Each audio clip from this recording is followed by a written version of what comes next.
Go to Stu up in Skyfox right now. Oh, look at this. Let's see what this is. This whole neighborhood.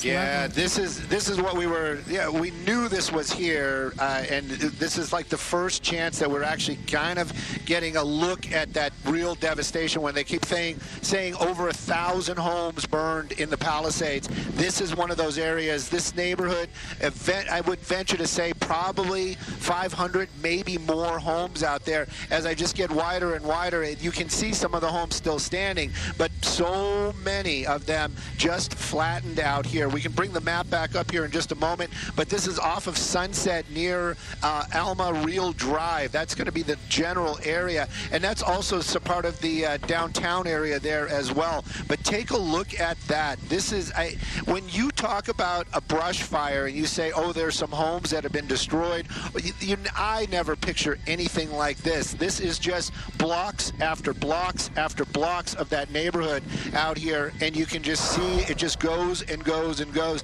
And then sometimes there is, oddly enough, there. You guys see this? That looks like a bomb went off. This is unbelievable.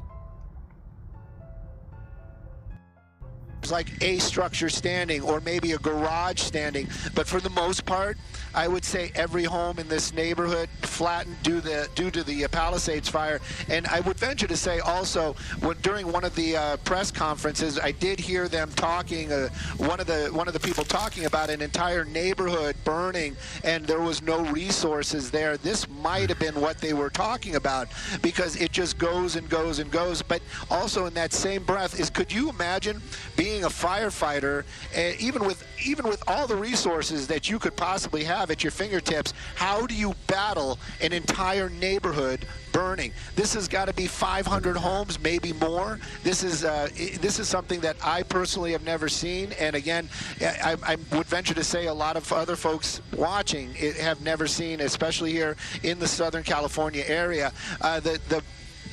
The haze is still really, really strong, or the smoke out here, so it makes it a little difficult. Sometimes when you get that wider shot, you just think, oh, we're just looking at a neighborhood. But then when you really kind of push in, you can see every single home out here just leveled. You've got the chimneys, you've got some of the walls might still be standing, but the devastation is complete and just jaw-dropping. I'm really not playing. I have no words to describe this entire neighborhood just gone.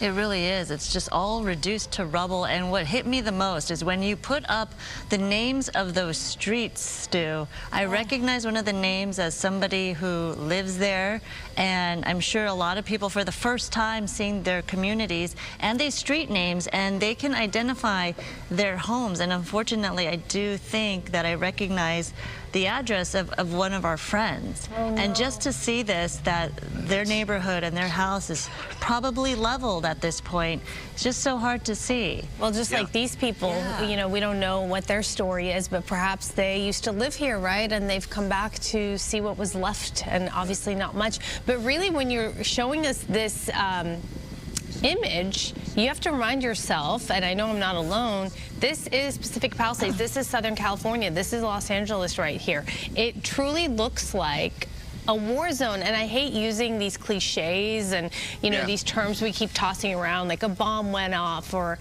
apocalyptic, but there's no other way to describe it. No. None whatsoever, and it's complete. They have a garage standing right there. That family that couple that we saw down there. I'm gonna see if I can find them one more time. We actually made a little bit of a turn, but they clearly are. This is like they made their way back into the neighborhood, and they are looking. You can see it. This is clearly their house. One of them has a cell phone out. They're walking around. They've got their masks on, but if it's not their house, it might be somebody that they know personally. But just imagine driving into your neighborhood, or anybody listening, not just you ladies. It's like you go home and all of a sudden every home on your block, every home in your neighborhood is gone. no words can really describe it, and it just goes and goes and goes and goes. I know that this is I was calling it the Commons area. Some people were calling it the Village, but now we can kind of see some of that as well in all these buildings. I'm not that familiar with this area. I don't know if that was the Gelsons or not, but there is a large building right there. Then there's all these smaller buildings and some apartment buildings. This is the devastation of the Palisades fire, and this is what we couldn't see underneath the smoke, and that our ground reporters worked so hard to just kind of emphasize, to let everybody know, like, this is what's going on. But until you kind of see a broad perspective of an entire neighborhood leveled, it really, picture's worth 1,000 words, and in this case, this is really more than 1,000 words right here. And you couldn't get this perspective yesterday because of all the smoke that was covering this neighborhood, and it was still very dark and embers flying. But today, with the winds calm at this point, at this hour, and that clear shot, you can definitely see the devastation left behind, and it is just, again, you have no words on how to describe this. And you think about each individual home being someone's life and memories and homes. I mean, the roof over their heads. You know what's really interesting too is there's moments where you have a building or a business that appears to be somewhat intact, and you try to figure out how in the world is that possible. Like that, for example, all around it, right? And that goes to show how these winds are just so unpredictable, and it just takes a second for it to go one direction and then another. And I guess in this case, like that home or that structure is saved. It's just so strange. You wonder about the construction of the material. Maybe that's a newer home or different type of material that was used, or maybe the winds just didn't blow the embers that way. But clearly, you never know also from the outside what damage is done inside. We talk a lot about the flames destroying these structures, but there's definitely smoke damage that could penetrate these buildings and homes, and it is hard to get rid of any toxic smoke damage inside these buildings as well, or inside these homes. So that's going to be another big process in terms of cleanup for people who have perhaps salvaged their homes, or businesses that have been left standing. What kind of situation are they getting into or returning to when they do go survey the scene after the fact? So